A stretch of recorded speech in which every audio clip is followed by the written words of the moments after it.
Hi guys, welcome back to my channel. Today I'm going to be doing my top 10 tips and tricks for how to increase your milk supply. Alright, so I want to jump right into it. The first thing that I put down is having a healthy diet. I try personally to eat the rainbow, or pretty much what that means is just eat a variety of fruits and vegetables and grains and kind of try to incorporate all of the colors because they all offer different vitamins and nutrients. So that's something that I generally strive for on a daily basis, but overall I think just having a healthy diet and making that a point is definitely going to help. The second thing that kind of goes along with number one is going to be staying hydrated. It's super important to drink as much water as possible. I don't know the exact number off the top of my head, but I know that the majority of your milk is actually water. So obviously the more water you have, the more chances you'll have of producing more milk. So number three on my list is making sure that you have a good pump. I have the Medela Pump and Style, and I was able to get it through my insurance, which was really nice because I didn't have to pay anything and it works great. So number four on my list is something that I personally do. I am on a pumping schedule. So when I was in the hospital after I had given birth to Harper, the lactation consultants were trying to get me to pump every 2 hours until my milk supply came in. My milk supply was established really early. I think maybe the day after I got out of the hospital or the next day. So it came in really quickly, which was a huge blessing, and I'm super fortunate that it did. But since then, I've actually been able to have an oversupply. And I think a lot of that is because of how frequently I pump. Which brings me to number five on my list today, is if you're having a smaller amount of milk than you would like or that your baby needs, definitely try to pump more times.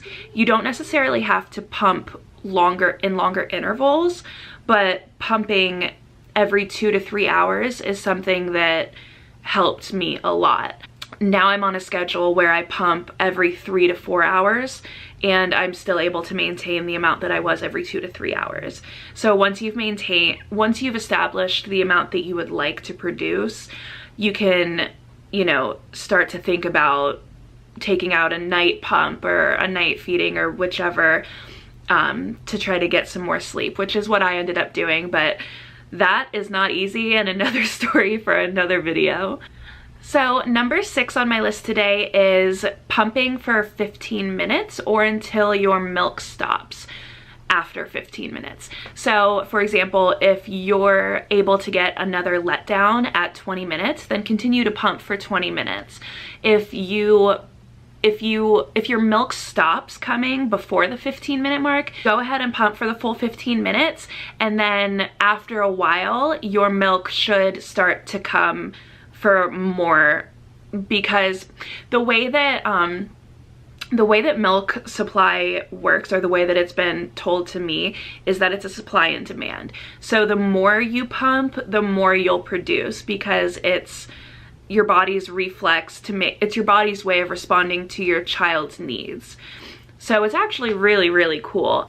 But that's actually kind of the way that I've been able to sustain pumping exclusively to feed my daughter. So number seven on my list today is keeping a pumping journal. So what I do is I keep this app in my phone. I just use the Notes app, and I write down the time of day that I'm pumping and how many ounces I produce.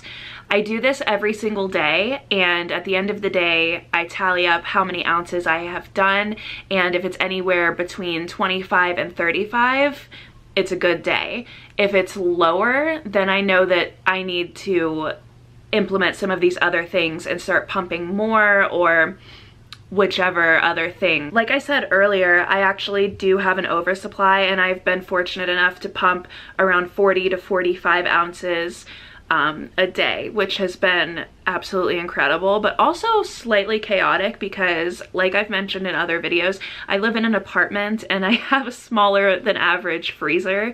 So the milk that I put in my freezer I don't know, I'm running out of room. It's like really hard to get frozen foods at the grocery store these days. But hey, it's a good problem to have, right? So number 8 on my list today is to de-stress. This one is so much easier said than done, you guys. It is not easy to de-stress, especially as a mother.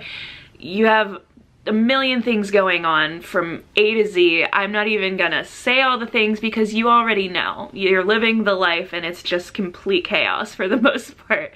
If you're anything like me, maybe you have it all together and you're doing things amazing, and for that, I am jealous. But for me, I know that de-stressing is something that I absolutely struggle with, like to my core. I overanalyze everything. I'm just always thinking I can't ever just slow my mind and take a chill pill, you know. But in order to get a milk supply that is good, you need to do what you can to de-stress. I cannot stress that enough.